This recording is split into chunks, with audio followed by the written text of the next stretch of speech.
to the Point of Impact podcast with Rick McDaniel. Thanks for joining us today. Get ready to be inspired and motivated to live a high-impact life. Now, here's Rick. Welcome to the Point of Impact podcast. I'm Rick McDaniel. It's great to have you joining with us today, and we're excited because we're going to kick off a new focus. Those of you that listen regularly know, but if you're new to the podcast, we kind of do things two ways. One, we'll stay with a particular theme and do a number of episodes on it, or we'll do these just one-off episodes. Last week was sort of a one-off episode. 2 weeks ago was an interview. We very rarely do that. That done like one a season or so over the last 6 seasons. That doesn't mean if there isn't a reason for it, we can't do more of them, but this is not a podcast in which it's constant interviews like many other podcasts. This is a podcast that is inspirational, motivational in nature. It is about themes that people care about, like the one we're going to start on mental health. And so it's mostly just me speaking. But 2 weeks ago, we did have an interview. So today we're going to start a series of episodes on various mental health challenges and just all within the larger theme of your mental and emotional well-being. We're going to start with the one you have to start with, which is depression, and we'll dig into all that more in just a moment. But then we'll talk about things like worry and anger and doubt, just bitterness, things that really can lead to a lot of unhappiness in your life. And I'm going to do my best over these next series of weeks to help you to deal with and ultimately overcome these challenges that you face in life so that you can be a happier, healthier person and enjoy the life that God wants you to live. Jesus said that he came that we would have life and have it abundantly, that God wants us to have an abundant life, a full life, a joyful life, a happy life, a life that is lived with purpose and meaning. That's the life that we should be living. If you're not living that, then by all means, be listening over these next 5 weeks as we look at these 5 different areas, and tell everyone you know to listen in as well to the Point of Impact podcast. Before we jump in, I just have to say it because it's just now a few days away, but on this Monday, November 18th, my new book, Greater, comes out, and I am so excited to share this book with you, partially because it will help you to live a greater life, and that's the life that you should be living. This is a book that can really get you to a place where you start believing for greater and believe you're meant for greater things and believe that God is preparing you for a greater future. And it's just exciting to just think about that. Greater is a comparative degree of great. In other words, beyond simply great is greater. And that's what this book is about greater personal growth, greater spiritual maturity, greater health, greater financial freedom, greater relationships, greater impact, greater influence, a greater life. And it's a fantastic, inspirational message packaged in 100 daily doses. So instead of just reading the book from cover to cover, you just read 1 2-page devotion, reading, meditation each day, and it just builds and builds and builds in you, and you just end up having your faith grow and build so you can believe for greater things in your life. You're going to become more hopeful and more optimistic.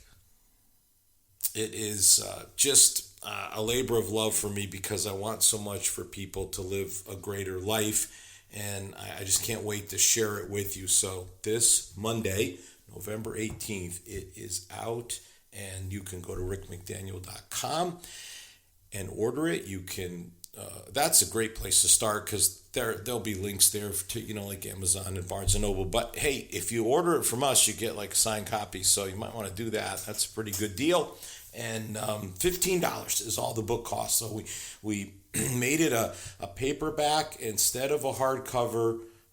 We didn't make it, but that's the choice that was decided upon to try to make it as affordable as possible so that for a mere $15 you could have this book in your hands and be able to use it. So can't wait for you to get it. Go and order it today. All right. Beating depression. It can be done, but we need to understand depression. So let's just begin with this clear statement for me. I'm not talking about clinical depression. I'm talking about what psychologists might call a depressive episode. That's probably their term. I might prefer depressive mood, but I wouldn't want to split fingers about it. It's not that big of a deal. It's clinical. Let's just be clear. If you're experiencing any of the 5, not just 1 or 2, but 5 symptoms for 2 weeks or more, then you might be clinically depressed. Feelings of sadness and or irritability, loss of interest or pleasure in activities you once enjoyed, changes in your weight or appetite, changes in your sleep patterns, feeling hopeless, worthless, guilty, inability to concentrate, to remember things or make decisions, fatigue or loss of energy, restlessness or decreased activity noticed by other people, or thoughts of death or suicide.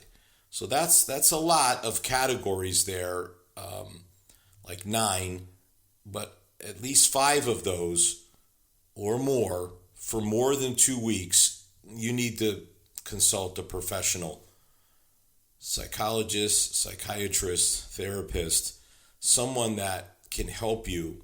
So I'm not saying that in this episode today that we can, cure clinical depression. But I am saying this, that a depressive episode, which is at least 2 weeks of, say, low mood and loss of pleasure, and could involve some, not 5, but a few of the things I just talked about, less interest or pleasure in activities, that feelings of sadness, irritability.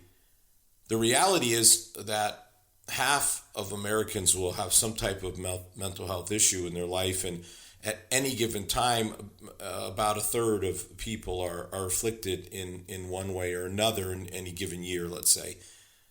So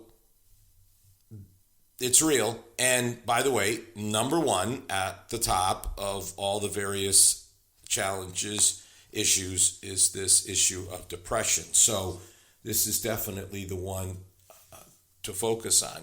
Don't be sad, be glad is, not very helpful. It's something, that you can say. I used to say that to my kids when they were little because they didn't get what they wanted. Don't be sad, be glad. That's one thing. But when you're dealing with real issues, then that really isn't going to help. Occasional depression is, you might say, somewhat unavoidable. Consistent depression is dangerous. And there's a definite difference between the two, depressive mood or episode and clinical depression. I just want to restate that. And I would, again, a depressive mood or episode, which is what we're going to focus on today, is when you're feeling down, you're disheartened. And so let's just look at some of the causes, like how do you end up in one of these depressive episodes? Well, frustration, which is to say things are just not working out. They're not working out as planned. They're not working out the way you want them to. The dream is not being fulfilled. It's just things are not going the way that you want them to go, and it is disheartening. Anytime you see the word dis in front of another word, it means a loss of. So discouragement's loss of courage. Disheartened means, a loss of your heart, like your heart is hurting. And that is an emotional issue. Rejection,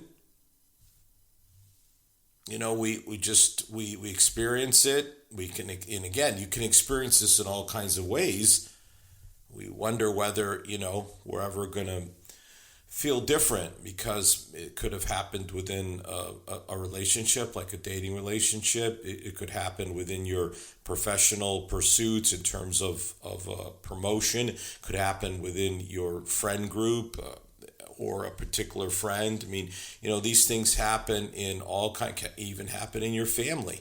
And when you experience this, you are experiencing a depressive episode because it's just not, again, doesn't have to, but if you are feeling depressed, this could be one of the reasons why.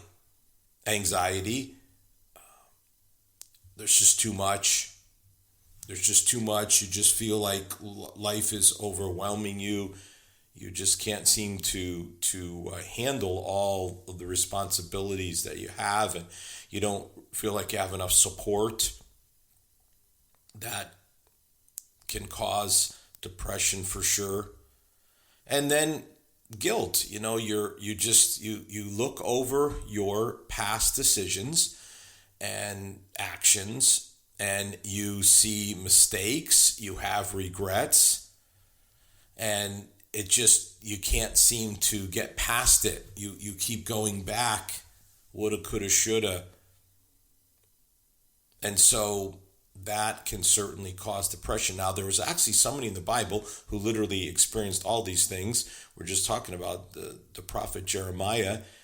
In chapter 20 of Jeremiah, say verses 7 through 12, you'll see him say, I was deceived, frustration, everyone mocks me, rejection, even my friends are waiting for me to slip, anxiety. These were issues that he dealt with himself. So nothing new here. Now, how do we respond? Well, some people respond by comforting themselves, like with food. Now, again, clinical depression, people lose their appetite, but in a depressive mood, you may just be looking for something to make you feel better. So you eat too much, or maybe you spend. There's an initial high that you get, kind of a boost from spending and getting new stuff. Of course, the downside of all these things is what comes later, when the credit card bill comes, or when your clothes no longer fit, or of course, getting drunk. And of course, we all know that, heavy drinking always leads to good things. I mean, alcohol is a depressive, so it's just such a foolish response, because all you're going to do is, initially you'll feel better.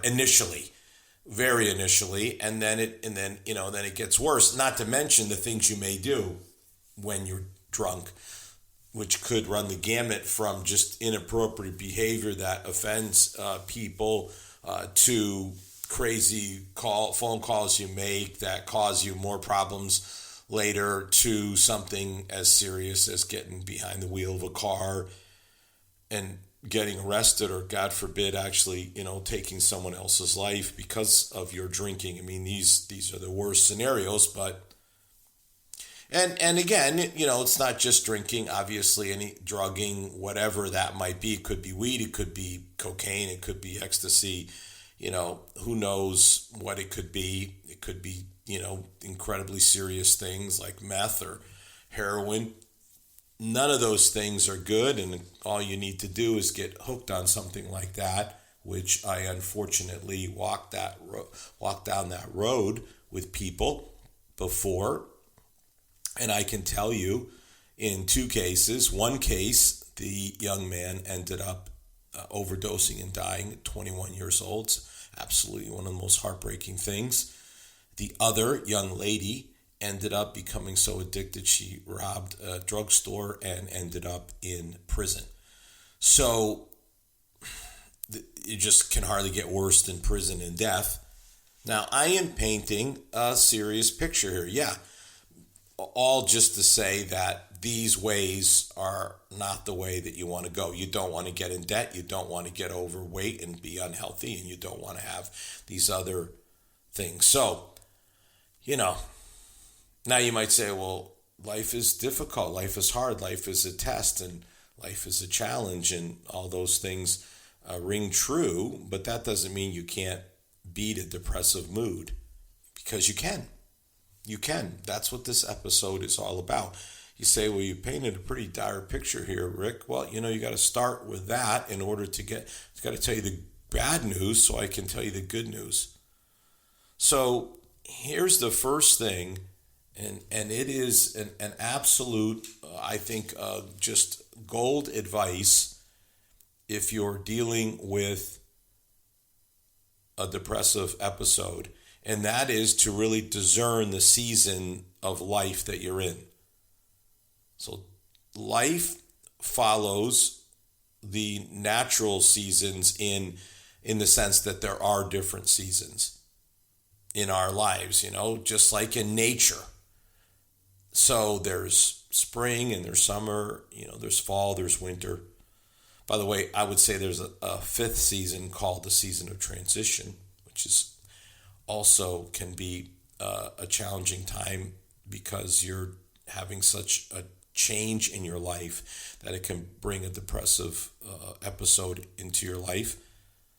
But if you just try to compare this natural seasons to one's life, like a winter season, and that's what that's where we're headed now. We're headed into a winter season naturally. Not trying to predict or call upon anyone a depressive episode, but in the natural sense, that's where we're going, which means the time has changed now, so it's darker earlier, and it gets colder, it gets more barren, and it doesn't appear there's much life in the winter.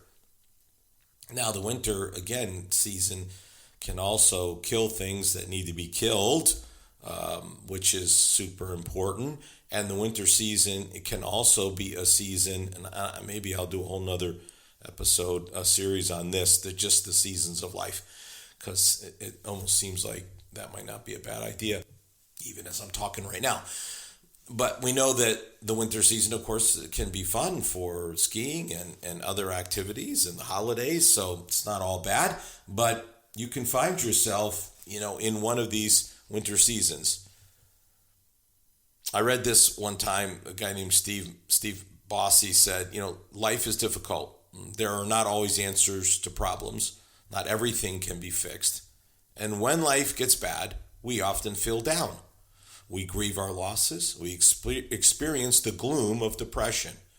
This basic depressed response is a normal human reaction. Again, to get down, to have a depressive episode, not clinical depression, but a depressive mood or episode. It happens because, life is hard. Life is difficult. When you experience loss, when you go through these disappointments in life where things just don't go your way, it's normal to have this. Now, if you look back at Jeremiah that I was talking to earlier, he did see his season change. And he was a prophet, okay? So he was someone who predicted things were going to happen. Well, for a while there, they did not happen. And that made people mock him, because imagine this is your job and you're not good at your job. That will make you have a depressed mood or have a depressed episode. But then things changed, and things that he said were going to happen started to happen. So the season changed and the depression lifted. So discerning where you are and then remembering that these seasons change, that the seasons don't stay forever, they change. So where you are now is not where you're always going to be. Now, in that transition, if you're in a transition season, that's a literal season of change. That's all that's happening is change. And that can be, disconcerting on multiple levels. But again, it doesn't stay there. It's not completed. You're not finished. You're just transitioning through. Many times, by the way, what's on the other side of that is something that's better for your life. It's hard to go through it, but it's better when you are through it. Or it's healthier in some way, or it's natural. I remember when my oldest son left home for college, it was a huge transition for our family. And it was difficult and hard for a season, but it was healthy and normal. That's what's supposed to happen. Children are supposed to be raised by their parents, taught values, lessons, and then they become independent adults. That's the way life is supposed to go, even though it's hard when that transition takes place. Here's another thing that can help you if you're in one of these depressive episodes, is that God is working. Like, he's always at work, even when it would appear nothing is happening. This is really hard, very hard, which is to just be like, God, why have you like abandoned me? Why? And God hasn't abandoned you. Now, throughout the Bible, people like Jeremiah and Elijah, certainly David, they all were like, hey, what is going on?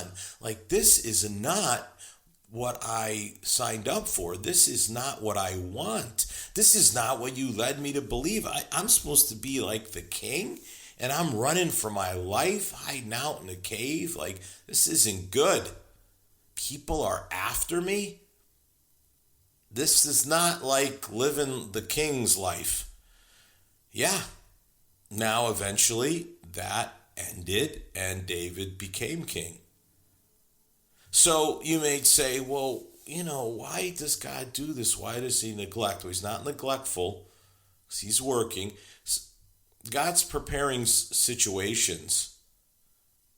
And I would also say preparing us. Like, God's working it all to work it out for the best. And that takes time so that we end up with the maximum benefit and the right timing. Timing is so hugely important. The right time. So God's not forgotten about you. He's just working behind the scenes. Depressive episodes happen when we have no control over like the situations in our lives, and we just hate it, and it just causes us to be down because we've done everything we know to do and it's still not working. And this is where we have to trust that God has a plan for your life and for your future. And I would say he has a plan for greater. I would say a greater life is waiting for you. That's the message of my new book and the message that I'm going to be carrying around here for probably in the next year, speaking and sharing it in all sorts of mediums, TV and radio and podcast and live events. And I mean, that's the message. God, a greater life is waiting for you. Like, you have to just trust that God has a plan for your future. And I would also say that in this depressive time, it can be difficult to kind of, feel grateful. We're going into this Thanksgiving season, and you might be like, I can't even think of anything to be grateful for. Like, I mean, I'm so down, and things are just not going my way at all. And it's understandable for you to feel that way. But at the same time, you have to realize that God is working. You need to trust him in this process that you're in, and just be able to thank God in advance, you might say. I'm going to thank God in advance of it happening, believing that it's going to. And when we don't see the purpose behind events, that's what really gets us depressed. But here's the thing. God is faithful, meaning you can count on him. There's a verse in the Bible that says that even if we are faithless, he remains faithful. Now listen to this, because he cannot deny himself. So in other words, in the very nature and character of who God is faithfulness. It's impossible for God to be unfaithful. It's impossible for God to not come through. He always comes through, which is why none of us are God, because we fail. He does not fail. He will not let you down ever. Even if everyone else does. And you may say, yeah, it's all these other people that are causing me to be so depressed. But what you have to do is say, okay, God, I don't see anyone else helping here. And so I'm just counting on you that you are going to work this out, even though I cannot see it. I can't see how it's going to work out. Now, one of the things that can really build you up at this point is to just sit down, and this is a great season to do it as we enter into this Thanksgiving season, is to just, make a list of the things that have gone right. The things you've done right, and make a list of the way God has blessed you, where God's come through for you. Just to encourage yourself, yeah, that was good. Oh yeah, that was a definite highlight. Oh man, I remember when I was at the end of my rope and God came through, and oh man, I had a big decision to make and I nailed it. I made the right decision. And because I made the right decision, these positive things happen, just as a way of just lifting yourself to say, number one, I'm not, not some kind of loser failure. I am someone who at this particular season is challenged, but I have done things in the past, and I will do things in the future. And from the God side of things, say, God has come through for me before. When I was down, when I was in a tough spot, he has shown himself to be faithful. That is his nature, and I can count on him to be faithful this time, just like he has been in the past. That's the kind of mentality that will ultimately lift you out of a depressive episode that you might be experiencing. There is a story, and maybe you know it, maybe you don't, but there was a young Midwestern lawyer who fell into a deep depression, so much so that his friends thought it'd be wise to keep knives and razors away from him. And he himself in this period said, I am now the most miserable man living. Whether I shall ever be better, I cannot tell. I awfully forebode that I shall not. But he was wrong, because he did recover from that depressive episode. And that man was named Abraham Lincoln. And having just elected a new president, the focus on the presidency, I would say to you, undoubtedly the greatest president this country's ever had. And I know a little bit about it. I'm looking at a painting right in my office right now that is a reproduction of the one that's in the Lincoln Library and Museum, and I've got umpteen books on Lincoln. I'm a little bit of a scholar, and I'm telling you, the guy was unbelievable for multiple different reasons. This guy who saved this country, who did so many incredible things, had such leadership acumen, he went through, and this wasn't the only depressive episode. When he lost his son, he went through these depressive episodes. And yet he was able to come out with such strength of character that he was able to make these super hard decisions that ultimately saved our country in terms of ending the war, and then super wisely, second inaugural speech, just very, let's unite, we're not enemies, we're all friends, let's unite and really save this country, which is what we need right now. By the way, the same sort of mentality. So that's what Abraham Lincoln was able to do. If he was able to do it, you absolutely can do it as well. Let God help you lift out of this depressive episode and look to the bright future, the greater life that God has for you. See you next week. You've been listening to the Point of Impact podcast with Rick McDaniel. Thanks for tuning in, and we look forward to you joining us for our next episode.